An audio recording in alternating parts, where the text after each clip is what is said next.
मेरा नाम रवि है और जो कहानी मैं तुम्हें सुनाने जा रहा हूं उसे सुनने के बाद शायद तुम रात को अकेले सो नहीं पाओगे। ये कहानी किसी और की नहीं बल्कि मेरी अपनी जिंदगी से जुड़ी हुई है। मैं एक छोटे से गांव में पैदा हुआ जहां आज भी अंधविश्वास और पुरानी कहानियां जिंदा हैं। मेरा गांव खेतों और पेड़ों से घिरा हुआ था, लेकिन गांव के बीचों बीच एक टूटा फूटा घर था जिसके बारे में लोग बहुत डरावनी बातें किया करते थे। वो घर था बूढ़ी अम्मा का।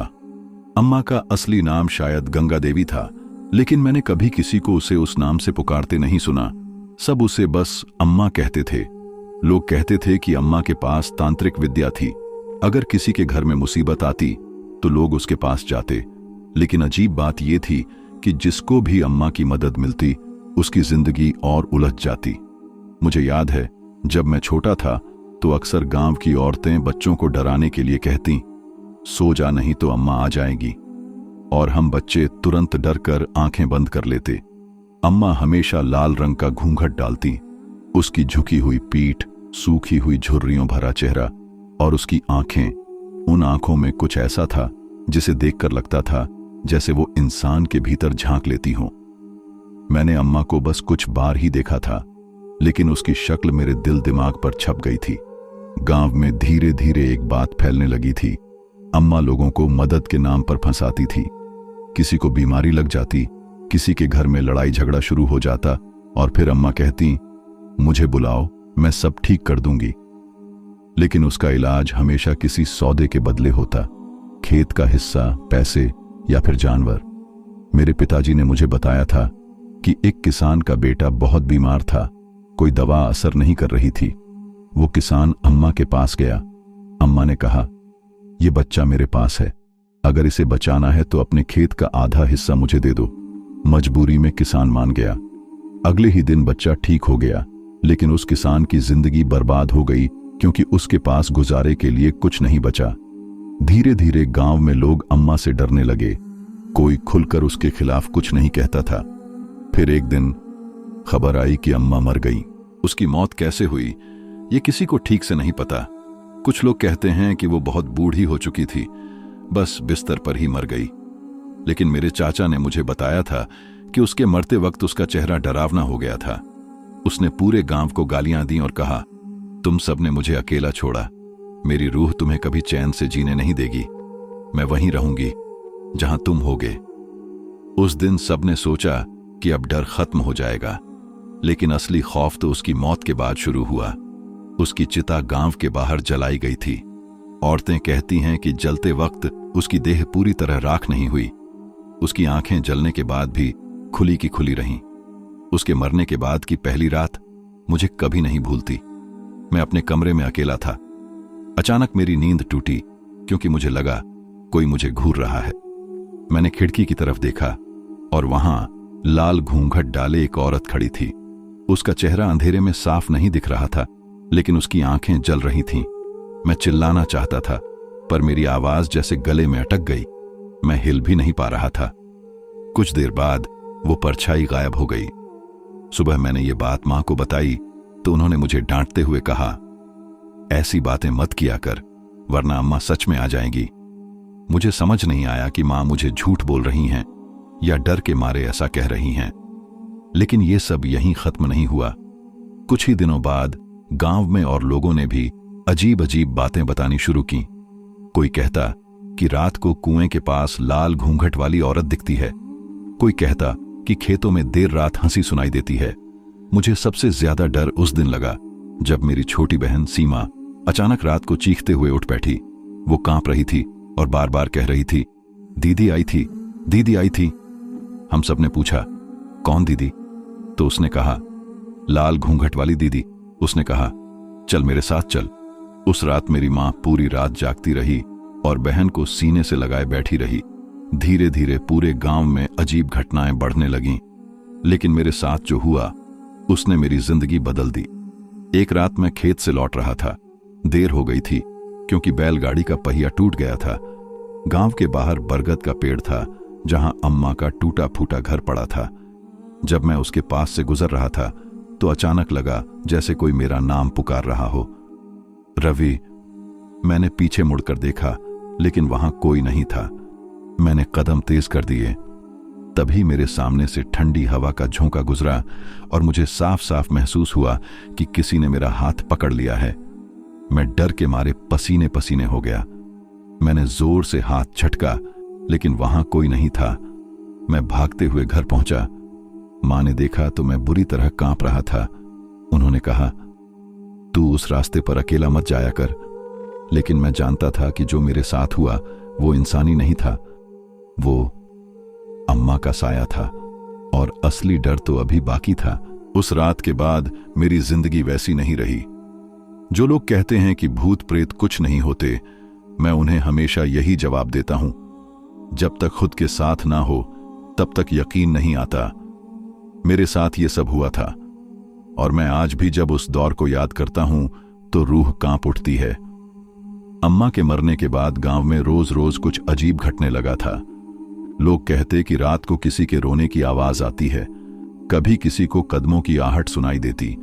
कई बार तो पूरे गांव के कुत्ते अचानक एक ही दिशा में देखकर जोर जोर से भौंकने लगते। लेकिन ये सब सुनकर लोग सोचते थे, चलो ये किसी का वहम होगा। मेरे लिए वो वहम हकीकत बन गया। एक रात मैं घर की छत पर सो रहा था। गर्मियों के दिन थे और गांव में बिजली का नामो निशान नहीं।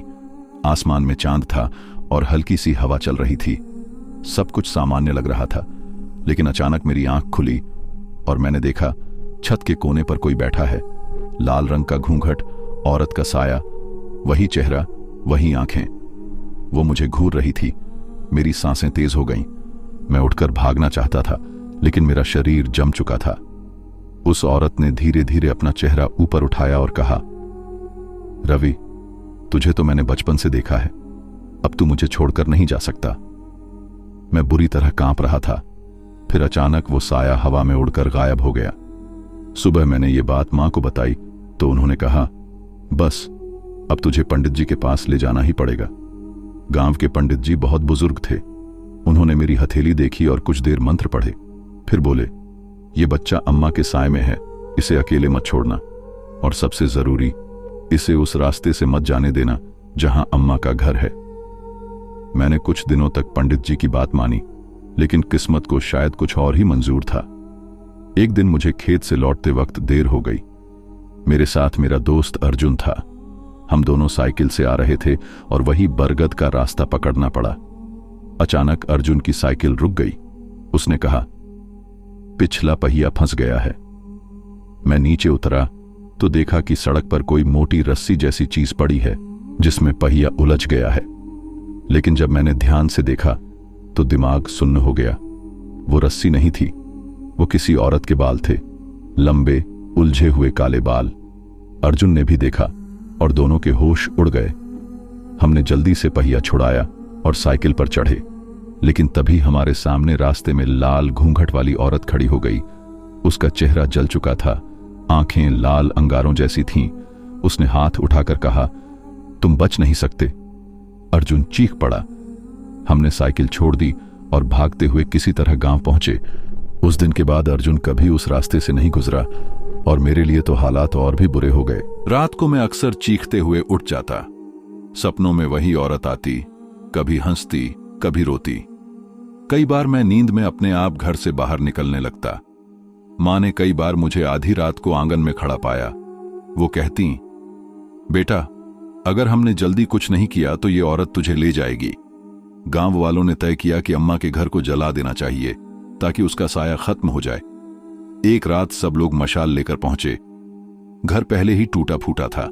सबने आग लगाई। देखते ही देखते पूरा घर जलकर राख हो गया।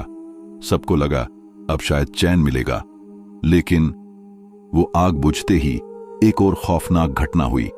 गांव के बीचों बीच अचानक औरत की चीख गूंजी, इतनी डरावनी, इतनी खौफनाक कि सबके रोंगटे खड़े हो गए। लोग कहते हैं कि उस रात पूरा आसमान लाल हो गया था, जैसे खून से रंग दिया गया हो। उसके बाद अम्मा का घर तो जल गया, लेकिन उसका साया और भी खतरनाक हो गया। एक एक करके गांव के लोग बीमार पड़ने लगे। जिन लोगों ने आग लगाई थी, उनमें से 3 लोग अगले ही महीने मर गए, कोई दुर्घटना में, कोई अचानक बीमारी से। मैंने खुद देखा, एक आदमी जो आग लगाते वक्त सबसे आगे था, उसने मरने से पहले कहा, अम्मा आई है, वो मुझे ले जा रही है। और अगले ही पल उसकी सांस रुक गई। अब गांव वाले और ज्यादा डर गए। सबने मुझे अलग नजरों से देखना शुरू कर दिया, क्योंकि सबको पता था कि अम्मा का साया मेरे पीछे है। मेरे दोस्त मुझसे दूर हो गए, रिश्तेदारों ने घर आना बंद कर दिया, यहां तक कि स्कूल के बच्चे भी मुझसे बात नहीं करते थे। सब कहते, रवि के पास मत बैठो वरना अम्मा तुम्हें भी पकड़ लेगी। मैं बिल्कुल अकेला हो गया था, लेकिन असली खौफ तो अभी बाकी था। एक रात मैं अपनी बहन सीमा के कमरे में गया। वो सो रही थी। अचानक उसने नींद में ही बोलना शुरू किया, रवि, आज अम्मा आई थी, उसने कहा अगली बारी तेरी है।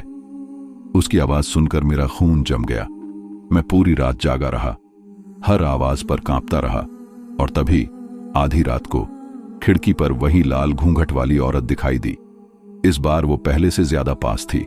उसकी आंखें मेरी आंखों में घुस रही थीं और उसने कहा, अब तू मेरा है।